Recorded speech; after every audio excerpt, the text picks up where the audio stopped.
Kita ke informasi selanjutnya, Saudara. Satuan Reserse Narkoba Polres Aceh Timur mengungkap 19 pelaku tindak pidana narkotika selama kurun waktu 1 bulan terakhir, terhitung mulai pertengahan bulan Juli hingga pertengahan bulan Agustus 2023. Dari tangan para pelaku, petugas mengamankan barang bukti narkotika jenis sabu, sabu dan ganja.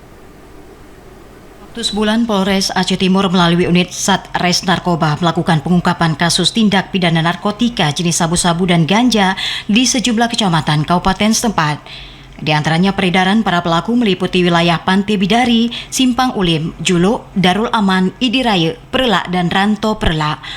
Kapolres Aceh Timur AKBP Andi Rahmansyah menyebutkan total barang bukti yang diamankan yakni 34,32 gram sabu-sabu dan 4.557 gram ganja.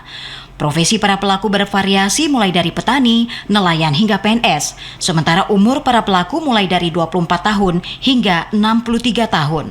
Para pelaku pun terancam hukuman minimal 4 tahun penjara atau seumur hidup hingga maksimal hukuman mati.